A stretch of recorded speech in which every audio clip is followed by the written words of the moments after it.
Online सरकारी form भर्न नेपालीमा लेख्नुपर्ने छ तर नेपाली टाइपिङ आउँदैन। गुगल ट्रान्सलेटरमा पनि जे पाइ त्यही देखाउँछ। अब सोलुसन के हो त? कसरी नेपालीमा इजिली एन्ड क्विकली टाइप गर्न सकिन्छ? यो सबै प्रोसेस हामी यस भिडियोमा जान्ने छौं। सो बिना नेपाङ्ग्लिसमा टाइप गरी आउनुस् भिडियो स्टार्ट गरौँ।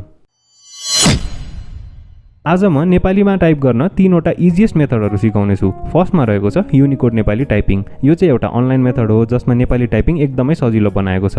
आफ्नो ब्राउजरमा गएर unicodenepali.com मा जानुहोस् अथवा सिम्पली गुगलमा गएर युनिकोड नेपाली सर्च गर्दा पनि हुन्छ। मैले तल डिस्क्रिप्सनमा पनि हालिदिएको छु, त्यहाँबाट you can check it out as well. So यो खोल्नु भएपछि चाहिँ यसमा एउटा टेक्स्ट बक्स जस्तो आउँछ। यहाँ तपाईले जे कुरा रोमनमा टाइप गर्नुभयो त्यो कुरा अटोमेटिकली नेपालीमा कन्भर्ट हुन्छ।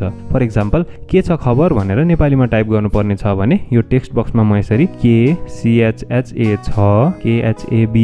खबर भनेर यसरी टाइप गर्छु। त्यसपछि यसले यही कुरालाई अटोमेटिकली नेपाली फर्ममा कन्भर्ट गरिदिन्छ। अनि यो साइडले कन्भर्ट गर्ने हो है, ट्रान्सलेसन होइन। सो यहाँ टाइप गरेको कुरा तपाईले पछि कपी गरेर च्याट, मेसेज, इमेल अनि अरू अनलाइन अफलाइन प्लेटफर्महरुमा पेस्ट गर्दा हुन्छ। यसमा नेपाली टाइपिङ गर्न एकदमै इजी र छिटो हुन्छ। सो इफ यु थिंक यो युजफुल हुन्छ then you can check it out. अब कुनै कुनै अनलाइन फर्महरुमा चाहिँ कपी पेस्टले सपोर्ट गर्दैन। त्यहाँ चाहिँ तपाईले टेक्स्ट बक्समा नै गएर नेपालीमा टाइपिङ गर्नुपर्ने हुन्छ। सो त्यसको लागि चाहिँ अर्को इजी नेपाली टाइपिङ टुल छ which is Google input tools. यो चाहिँ एउटा एप्लिकेसन हो जुन हामीले अफलाइन पनि युज गर्न सक्छौं। सुरुमा यसलाई गुगलबाट डाउनलोड गर्नुहोस्। गुगलमा गएर गुगल इनपुट टुल्स नेपाली भनेर सर्च गर्नुहोस् अनि यो लिंकमा गएर डाउनलोड गर्नु। मैले तल डिस्क्रिप्सनमा पनि डाउनलोड लिंक हाल्दिएको छु। अब डाउनलोड गरिसकेपछि यसरी जिप फाइल आउँछ अनि यसलाई एक्सट्र्याक्ट गरेर इन्स्टल गर्नु होला। अब यो प्रोसेस चाहिँ म फास्ट फरवर्ड गरेर अर्को स्टेपमा बढ्ने छु। अब मेरोमा चाहिँ इन्स्टल भइसक्यो। सो यो टुल युज गर्नको लागि कुनै पनि टाइपिङ बक्स अर विन्डो खोल्नु होला। म अहिलेको लागि नोटप्याडमा गरेर देखाउने छु। सुरुमा नोटप्याडमा डिफल्ट इंग्लिश नै हुन्छ।